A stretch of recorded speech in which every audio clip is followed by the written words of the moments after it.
Bismillahirrahmanirrahim. Assalamualaikum warahmatullahi wabarakatuh. Bismillah, alhamdulillah, wa ba'd. Baik ya anak-anak ustaz sekalian, syukur kita kepada Allah Subhanahu wa taala atas segala nikmatnya. Kita kembali lagi bisa melanjutkan aktivitas kita, yaitu pembelajaran online melalui video ini, atau pertemuan pertama tentunya ini adalah makharijul huruf, tempat-tempat keluarnya huruf nantinya ya.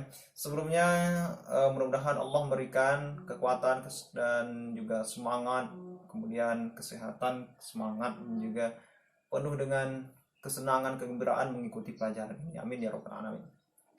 Baik ya anak-anak ustaz dan ustazah sekalian, pelajaran kita makharijul huruf, dan sebelumnya kita perkenalkan dulu nama Ustadz dan Ustazah. Nama Ustadz Nurdi, ya nama yang lain nanti ada Ustazah Jana, kemudian Ustazah Nufristi, dan Ustazah Eni. Insyaallah kami berempat akan selalu menemani anak-anak Ustaz sekalian dalam belajar selama kurang lebih 1 tahun ke depan ya.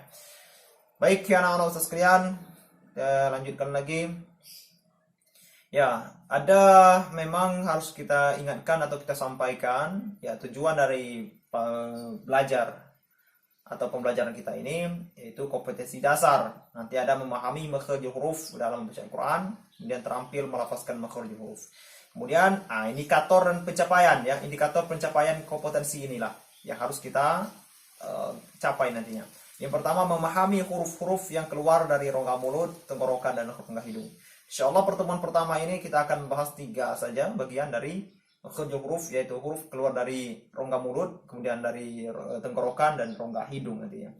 Anak-anak ustaz harus mampu memahami itu. Kemudian setelah paham harus mampu terampil ya, melafazkan huruf yang keluar dari rongga mulut dan juga dari tenggorokan dan juga rongga hidung. Jadi anak-anak ustaz kita harapkan nanti setelah belajar ini mampu ya melafazkan huruf-huruf yang keluar dari rongga mulut, tenggorokan, dan rongga hidung.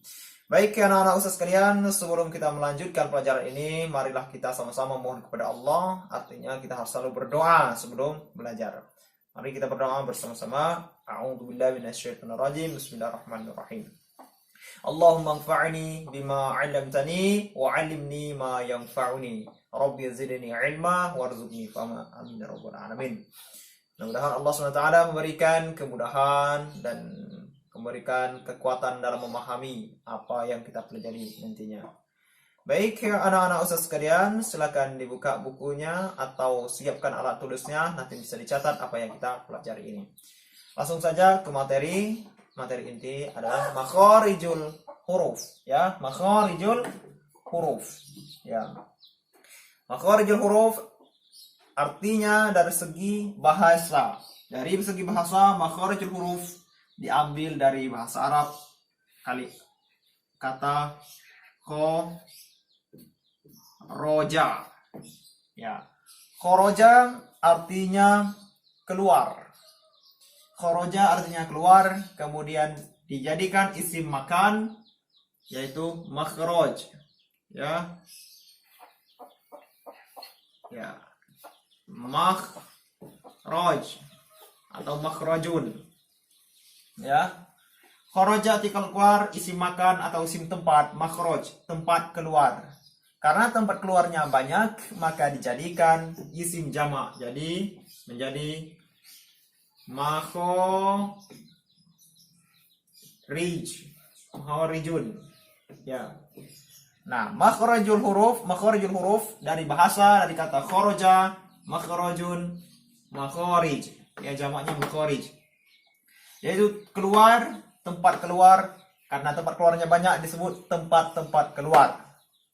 Tempat keluar apa? Yaitu al-huruf, yaitu tempat keluarnya huruf ya. Ya, huruf. Al-huruf. Makharijul huruf artinya tempat-tempat keluarnya huruf. Ini dari segi bahasa. Kemudian dari segi istilah adalah arti dari ini semua. Makharijul huruf artinya dari segi istilah adalah tempat-tempat keluarnya huruf hijaiyah. Huruf hijaiyah itu yang itu ya, alif, ba, ta, dan sebagainya. Itu huruf hijaiyah. Oke? Nah, sudah tahu kita artinya huruf-huruf hijaiyah itu arti dari makharijul huruf itu adalah ini. Kemudian kita lanjut secara umum. Ya, secara umum makharijul huruf atau tempat-tempat keluarnya huruf itu ada 5 bagian. Bagian pertama itu al-jauf. Ya, adalah huruf yang keluar dari rongga mulut. Bagian kedua ada namanya al-halaq atau halqi. Disebut huruf yang keluar dari tenggorokan. Yang ketiga ada khoisyum, al-khoisyum. Huruf yang keluar dari rongga hidung. Yang keempat ada namanya al-lisan, huruf yang keluar dari lisan atau lidah. Yang keempat al-syafatain, yaitu keluar dari dua bibir. Ya. Pada pertemuan video pertama ini hanya kita bahas 3 saja. Pertama al-jauf, yang kedua al-halaq, yang ketiga al-khoisyum. Baik, anak-anak Ustaz sekalian, kita lanjut ke pembahasan. Ya, artinya sudah, makharijul huruf sudah artinya tadi kita jelaskan. Kemudian langsung ke intinya. Intinya yang pertama, bagian pertama dari makharijul huruf adalah al-jauf. Ya, al-jauf. Tulisannya al-jauf. Al-jauf artinya huruf yang keluar dari rongga mulut. Ya, mulut kita ada rongga. Huruf yang mengalir dari rongga mulut, ya, kita perhatikan itu ada 3. 3 ini istilahnya apa ya? 3 ini adalah sebabnya. Nah, sebabnya yaitu disebut pertama itu matobi'i, ya, matobi'i. Huruf yang ada di rongga mulut ini sering kita sebut itu adalah matobi'i. Karena kenapa? Karena apabila dia berbaris fathah di atas bertemu dengan huruf alif, ya, fathah di atas ketemu huruf alif, maka dia akan menjadi di dalam rongga mulut. Contoh huruf K, ya, huruf K, kaf, ya, huruf kaf berfathah menjadi K, bertemu dengan alif maddiyah, ini alif, maka dia akan menjadi K panjang. Nah, inilah disebut dengan huruf yang berada dalam, mengalir dalam dalam ini rongga mulut kita. K ketemu alif jadi K, ya, K. Kalau lidah kita tempelkan ke langit atau kita gulung, maka tidak bisa mengucapkan K. Ya, rongga mulut kita tutup K, maka tidak bisa. Jadi dibuka K, ya, kan. Kemudian apabila dia kasroh, ya, di bawah nih kasroh bertemu dengan ya sukun, ya mati. Contoh ki, ya, kaf baris bawah ki, kasroh ketemu ya sukun, maka dia akan jadi ya ki. Ki akan panjang. Ki kalau kita tutup nggak bisa. Ki, ya, nggak bisa. Ki mengalir dalam rongga. Yang ini kedua ya. Dan yang ketiga adalah dhammah. Apabila dia dhammah ini, ya, ada kayak waw kecil di ujung tuh. Kalau misalnya u gitu kan, bu, ya, dhammah ini bertemu dengan waw sukun.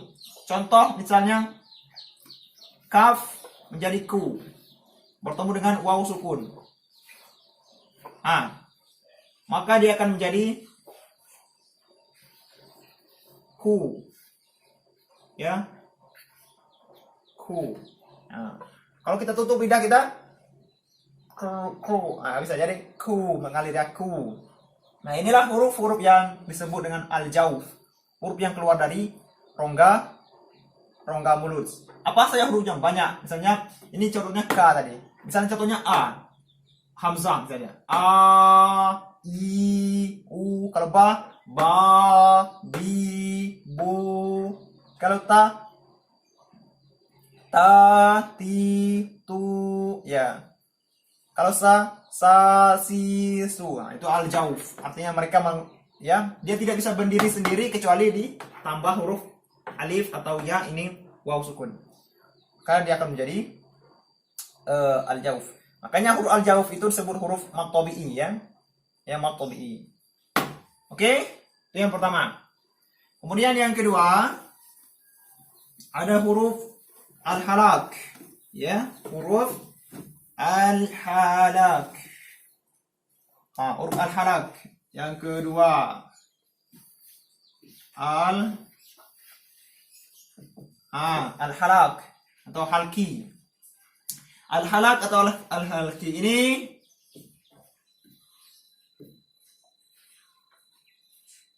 adalah huruf tenggorokan. Ya, kita punya tenggorokan. Nah, tenggorokan kita ini ya. Nah, dalam ini ada huruf-hurufnya yang keluar.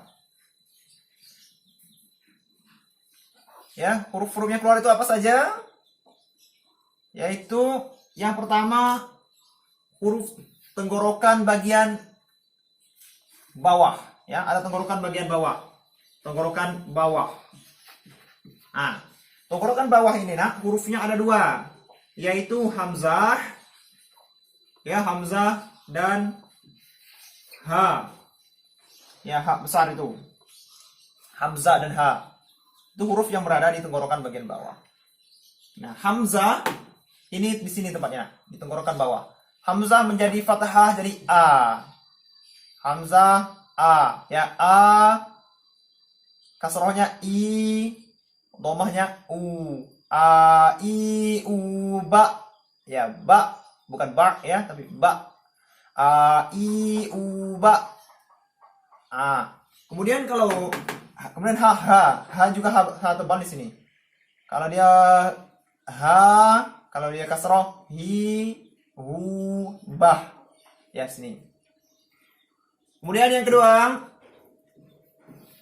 huruf tenggorokan tengah, ya bawah dari tengah, naik sedikit. Ada ain, ya. Kemudian ada ha, ada ain, ha, ada di tengahnya. Ain, fathah jadi a, kasroh jadi ai, kalau dhammah jadi au, a i u ba, a'u, ya dari a dulu. Kalau baca ta'awuz ya. A'udzu billahi minasy syaithanir rajim. A'u ya. Kemudian ha. Ha pedas. Ha halus ya, ha. Ha ya apa misalnya? Mendesah ha. Ha hi hu bah. Ha hi hu bah. Hu han hani ha na ya ha. Ya. Itu ya ada di tengah. Kemudian yang ketiga ada tenggorokan bagian atas ya. Nah, hurufnya ada dua. Ada dua dan ghain. Ya, ghain. Ya, ghain. Dan juga huruf kha. Ya. Ghain dan kha. Itu bagian atas. Nah. Kalau hamzah dengan ha bawah, kalau dia ain dan ha di tengah, kalau ghain dan kha di atas ya. Gha, ri, ru, bag, ghairil ya, ghairil, magdu ya, kha, khair, khairukum ya, kha di atas ya, bisa dirasakan. Hamzah, ha, ain, ha, ghain, kha. Ini adalah huruf-huruf yang berada di tenggorokan. Oke, yang selanjutnya terakhir, yang ketiga adalah huruf yang berada di rongga hidung atau disebut dengan al-khaysum ya.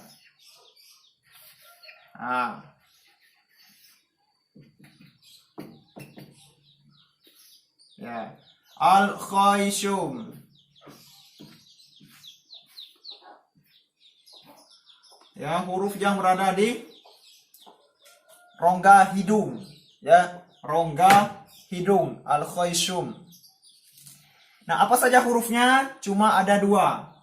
Yang satu adalah mim, yang kedua adalah huruf nun.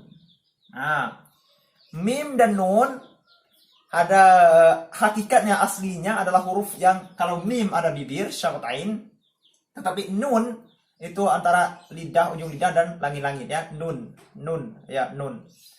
Tetapi dia mengalir dalam rongga hidung kita. Ini lubang hidung ya, tapi rongganya di sini ada rongga hidung.